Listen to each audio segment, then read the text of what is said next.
अब हमारा टॉपिक है रेडियो एक्टिविटी। इसको पढ़ते हैं रेडियो एक्टिविटी और इसका हिंदी होता है रेडियो सक्रियता। तो क्या है रेडियो सक्रियता?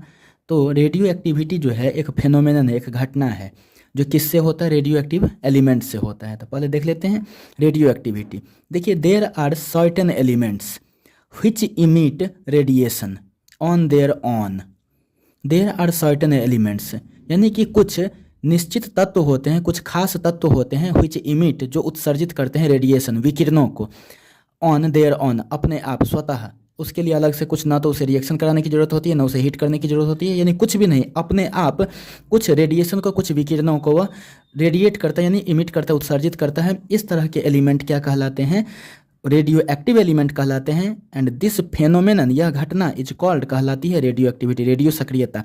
And the elements are known as radioactive element. और इस तरह के एलिमेंट को, इस तरह के तत्व को हम रेडियो एक्टिव एलिमेंट यानी रेडियो सक्रिय तत्व कहते हैं। यानी कि रेडियो सक्रिय तत्व जो है रेडियो एक्टिव एलिमेंट्स वही रेडियो एक्टिविटी शो करते हैं। रेडियो एक्टिविटी में होता क्या है कि कुछ किरणों को वह उत्सर्जित करते हैं अपने आप, ठीक है ना। तो यहाँ पर हम लिखते हैं कि कुछ खास तत्व, सर्टेन मतलब निश्चित या खास, एलिमेंट्स मतलब तत्व, व्हिच जो, इमिट मतलब होता है उत्सर्जित करते हैं, जो उत्सर्जित करते हैं, क्या करते हैं? उत्सर्जित किसको? रेडिएशन से, विकिरणों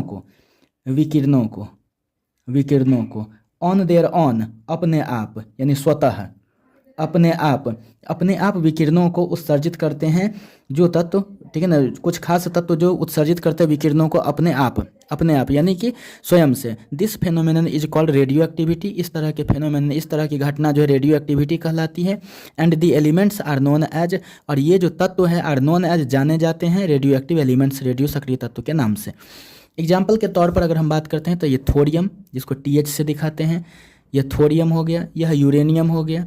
यूरेनियम, ये सब ऐसे तत्व हैं जो अपने आप इससे जो है ना किरण जो है विकिरण निकलते रहते, रेडिएशन निकलते रहते हैं। प्लूटोनियम हो गया, इसको प्लूटोनियम कहते हैं, PU से दिखाते हैं। ये सब जो है ना ऐसे तत्व हैं जिनसे अपने आप रेडिएशन निकलते रहते हैं, इसको रेडियो एक्टिव एलिमेंट्स कहते हैं। और यह फेनोमेनन, यह घटना जो है रेडियो एक्टिविटी कहलाती है।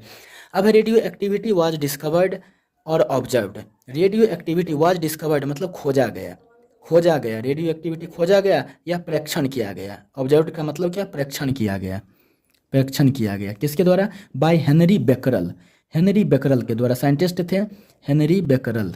तो इस तरह से पता चल गया कि रेडियो एक्टिविटी किसने खोजा था या किसने जो प्रेक्षण किया था इसका, तो वो है बेकरल, हेनरी बेकरल। अब field of radio activity was developed. Radio activity का जो क्षेत्र है, रेडियो सक्रियता का जो क्षेत्र है, वाज डेवलप्ड, वह विकसित किया गया। किनके द्वारा? कौन कौन लोग इसमें शामिल हुए फील्ड ऑफ रेडियो एक्टिविटी को डेवलप करने में? वाज डेवलप्ड का मतलब क्या हो गया? विकसित किया गया, ठीक है ना। क्या? रेडियो सक्रियता का क्षेत्र, यानी रेडियो सक्रियता के बारे में कौन कौन लोग जो है उसमें शामिल हुए, किन किन लोगों ने उस चीज़ को संरक्षण किया, आगे जो है ना उसको बढ़ाया। रेडियो सक्रियता का क्षेत्र विकसित किया गया इसके द्वारा। तो Marie Curie, Pierre Curie, Rutherford और फ्रेडरिक सॉडी, इसको कहते हैं मेरी क्यूरी, ये है पेरी क्यूरी, इसके बाद से रदरफोर्ड और इसके बाद से फ्रेडरिक सॉडी। ये जो है ना, ये लोग जो है ना इस चीज़ को डेवलपमेंट में, यानी कि जो है ना रेडियो एक्टिविटी के बारे में इन्होंने सारा चीज़ बताया। और पूरे दुनिया में ये दोनों हस्बैंड वाइफ हैं।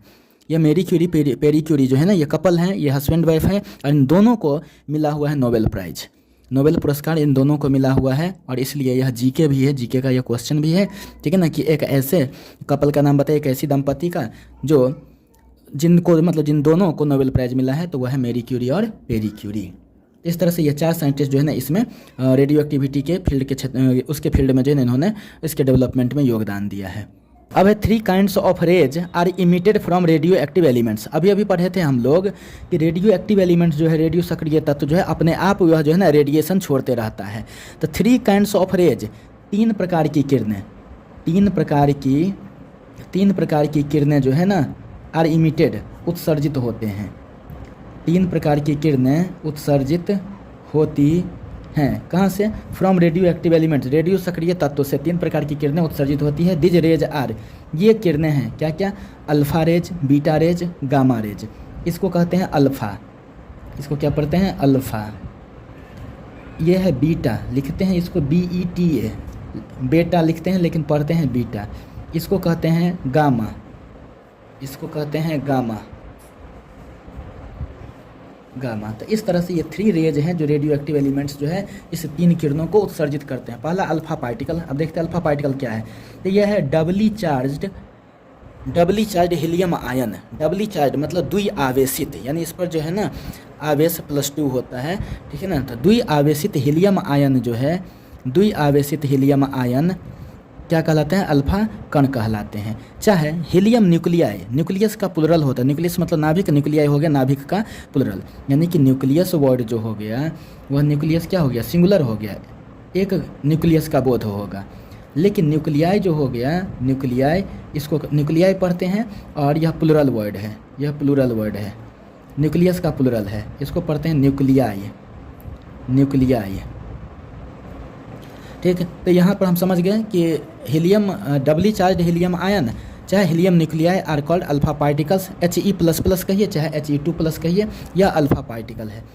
He2+ अगर 2 इलेक्ट्रॉन को ग्रहण करता है तो यह हीलियम गैस बनता है। मोनो एटॉमिक गैस है, इसमें एक ही एटम होता है। हीलियम जो है ना मतलब एक ही एटम के रूप में यह एग्जिस्ट करता है, इसी रूप में। तो इसलिए He2+ जो है, जिसको हम अल्फा पार्टिकल कहते हैं, अल्फा पार्टिकल 2 इलेक्ट्रॉनों को ग्रहण करता है तब जाकर के हीलियम गैस बनता है। तो ये हो गया अल्फा कण के बारे में, अल्फा रेज के बारे में, यानी अल्फा पार्टिकल ही अल्फा किरणों को उत्सर्जित करता है। अब है बीटा रेज। देखिए निगेटिवली चार्ज पार्टिकल, यह ऋणावेशित कण है, सिमिलर टू इलेक्ट्रॉन, इलेक्ट्रॉन के जैसा ऋणावेशित कण।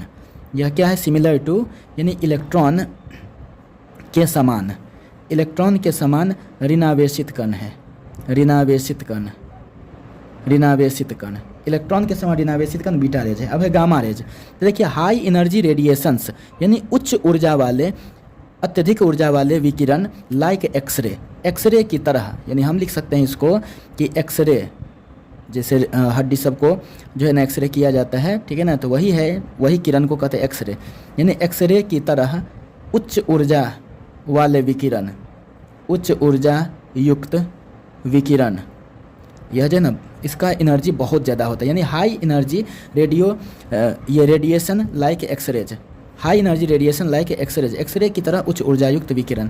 इसके बाद से इसी गामा रे के बारे में कहा गया, they are neutral in nature, यह स्वभाव में कैसा होता है? उदासीन होता है, यह स्वभाव में उदासीन होता है, यानी इस पर कोई चार्ज नहीं होता है, यह स्वभाव में उदासीन होता है। इसके बाद से देखिए तीसरा पॉइंट इसी के बारे में, they do not consist of particles, यह कणों का नहीं बना होता है, यानी कि यह कणों का नहीं बना होता है, यह कणों का नहीं बना होता है, यह कणों का नहीं बना होता है। ठीक है, अब इसके बाद से गामा रेज का पेनिट्रेशन पावर यानी भेदन क्षमता, भेदने का मतलब क्या? जैसे आप मोबाइल के रेडिएशन की बात करते हैं, घर में भी सोए रहते हैं, रजाई में भी रहते हैं, फिर भी मोबाइल का रेडिएशन काम करते रहता है, नेट पकड़े रहता है, इसका मतलब क्या? रेडिएशन ही तो है जो इतने सारे दीवालों को जो है ना पार करके आता है, इसी को कहते हैं पेनिट्रेटिंग पावर या पेनिट्रेशन पावर। तो देखिए पेनिट्रेटिंग पावर यानी भेदन क्षमता, हिंदी में इसको कहते हैं भेदन क्षमता कहते हैं। तो देखिए अल्फा रेज का, अल्फा किरण का जो है भेदन क्षमता सबसे कम, उससे ज़्यादा बीटा रेज का, सबसे ज़्यादा गामा रेज का। तो अल्फा रेज की तुलना में 100 गुना ज़्यादा है बीटा रेज का, और अल्फा रेज की तुलना में 1000 गुना ज़्यादा भेदन क्षमता है गामा रेज का, यानी गामा रेज की जो भेदन क्षमता है सबसे अधिक होती है।